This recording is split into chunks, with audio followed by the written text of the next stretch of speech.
In this episode, we're going to talk about the 4 stages of learning. In other words, how to train behaviors reliably from start to finish. Welcome to the Dog Guy Josh Show, a podcast about canine culture and lifestyle, hosted by Josh Pitts, a certified dog trainer.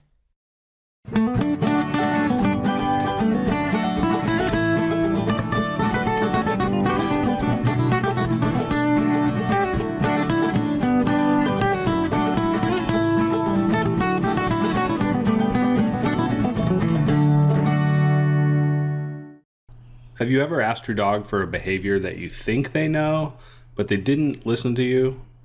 It could have just been because you haven't taught it correctly or you hadn't practiced it enough, among several other reasons that we'll just discuss in this podcast. I wrote this section to inform you of how to teach any behavior reliably from start to finish. Don't take this at face value, though. The truth is that learning and teaching dogs isn't an exact science.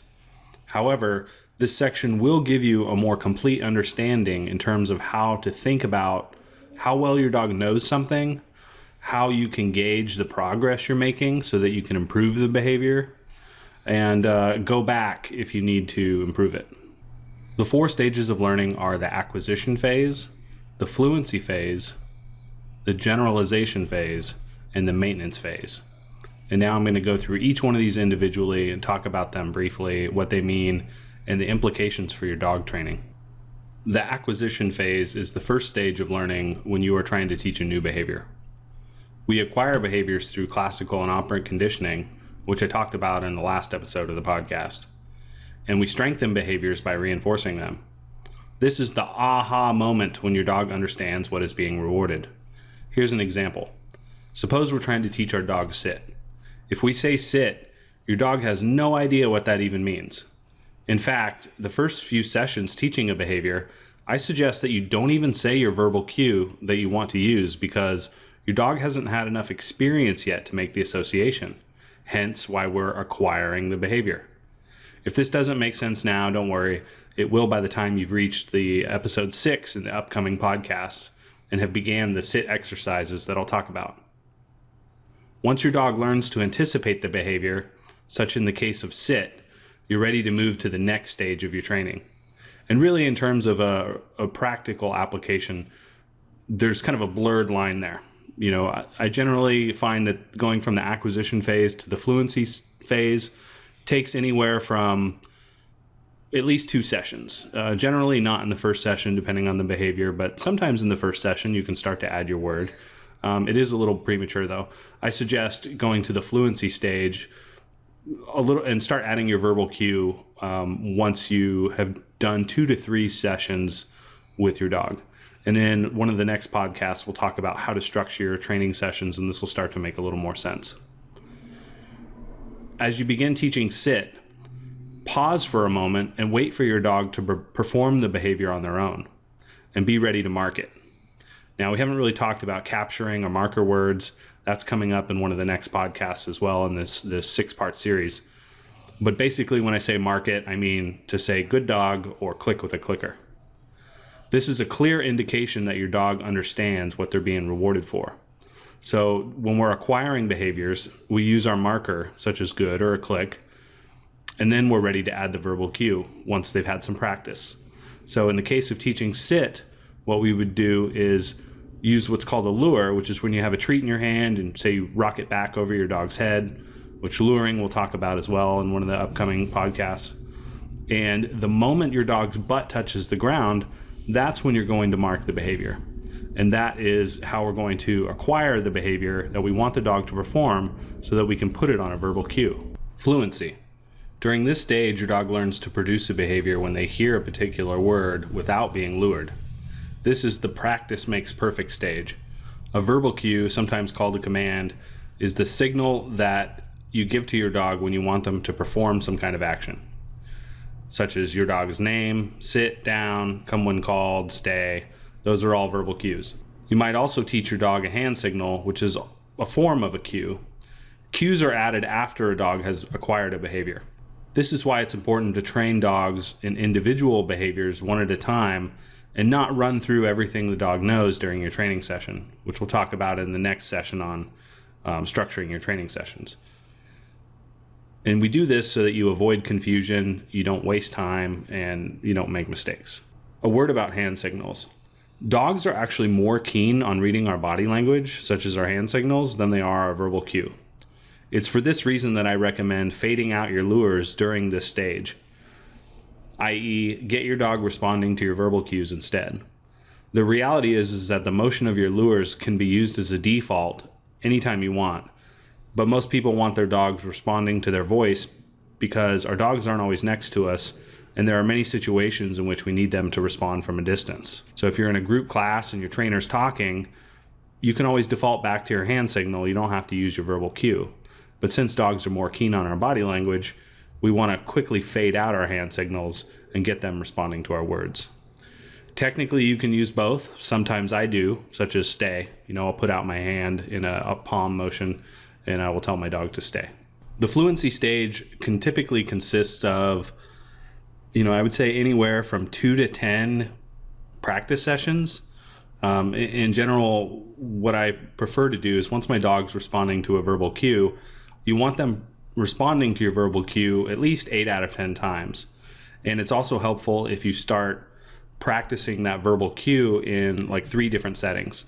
So if you've been doing your training in the living room, try practicing some in the garage, maybe in the hallway, and another location such as the backyard where there's a low level of distraction. Once you've done that, we can start talking about the next phase where we'll substitute life rewards instead of treats. Generalization. Dogs are people-specific and situation-specific learners. Have you ever noticed how your dog listens to you better than your partner, friends, or roommates? Or how they come when called at home but not at the park? In this stage of learning, dogs learn to respond correctly to our cues in different places and with different people. This is one of the reasons I prefer to do in-home private training compared to group classes. My clients have more success because their dogs learn in a comfortable place where there's least possible distraction for both dogs and themselves. To teach a dog to generalize a behavior, I often say that you should take your training to the places where you want them to respond. So once your dog is performing a behavior 8 out of 10 times, start going to new places because what happens is anytime you increase the level of distraction, that performance might go down to 2 out of 10 times or 4 out of 10 times. So we actually have to continue using treats and take our training to the places where we need our dog to listen to us. The last thing you're going to want to do is start substituting life rewards or functional rewards. So for example, if your dog needs to go outside to go to the bathroom, ask for a sit if you've been working on sit. And when they sit, open the door. And the next week, when you've trained down, start using down as a means to acquire access to go outside. This will help dogs learn to respond to you in different situations when you're not always carrying food. And in a future podcast, we'll talk about weaning dogs off treats, why it is and isn't a good idea, different ways you can do that. The maintenance phase. Once your dog understands to respond to a cue and produce the behavior in a variety of situations, such as 80% to 100% of the time, we consider that the dog knows something well. The amount of time it takes to reach this stage may depend on the dog, the skill of the trainer, how much the behavior has been practiced and generalized, and the complexity of the behavior or cue being taught. You are now in the final stage of the learning process. Congratulations. However, there are a few more things you should know about reaching this stage. Most importantly, behaviors that aren't reinforced will eventually extinguish. Let that sink in for a minute. Behaviors that are not reinforced will eventually extinguish. What this means is that the dog will no longer produce a behavior in a particular situation or context because it is no longer being rewarded, or because sufficient motivation just isn't present. You should still occasionally reinforce behaviors. A common problem I see when working with clients after taking a group class or private lessons are that they stop reinforcement altogether without ever generalizing the behavior and are then left wondering why their dogs don't listen to them in certain situations. Weaning dogs off treats is a more advanced concept that even many professionals do not use because not only is it impractical, the science is complex and confusing. For those reasons, follow the advice I mentioned and still occasionally reinforce behaviors. Or take your dog back to kindergarten. If you're trying to ask for a college level assignment and they're not getting it, take them back to, where they did the behavior well and practice more there. Then go back to the harder situation and ask for it again. I won't get too far into depth here, but I will tell you briefly about what the schedules of reinforcement are called and the 4 types, and so that you can go look them up on your own and see a little bit more about what I'm talking about in terms of the complexity and confusion. Just know that scientists smarter than you or I have researched this quite extensively. When I was in college, I took a pigeon lab in my psychology department, and we actually learned what all these different types of schedules meant and how they were used. And not only did we teach behaviors, but when we put them on these schedules, we got to see how well the animals retained what they had learned. And, again, summarizing what I said before, behaviors that aren't reinforced will extinguish, even in the case of pigeons. The basic idea is that you wean your dog off treats by rewarding every other attempt, then every 3rd attempt, every 4th attempt, etc., until you're using less treats than 1 to 10% of the time.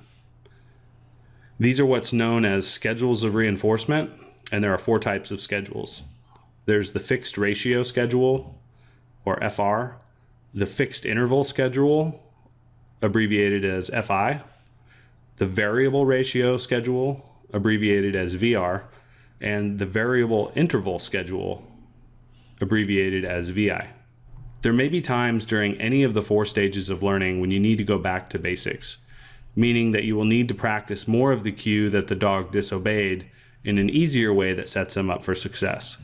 It's unrealistic to give your dog a college level assignment of, leaving a cat in a tree if they don't know what leave it means or they haven't had sufficient motivation to leave the cat alone, such as the value of your reward, which we'll discuss in one of the upcoming podcasts on motivation and rewards. So that's all the information I have now on the 4 stages of learning. Hopefully this made sense to you guys. What I was really trying to get across is that if you think about training a behavior reliably start to finish, this will provide some context. So, if we just pull out some treats and we say sit, sit, sit, we don't actually train our dog to do something until like the 3rd or 4th time we say it. And so I think, looking back and thinking about how to train a behavior in terms of the 4 stages, you can kind of get a better sense for, what can you do to improve a certain behavior or how you can avoid making mistakes in the future. Thanks for listening, and I'll see you next time. Thanks for listening to the Dog Guy Josh Show with Josh Pitts. Like what you just heard? Tell your friends about dogguidejosh.com and join us next time.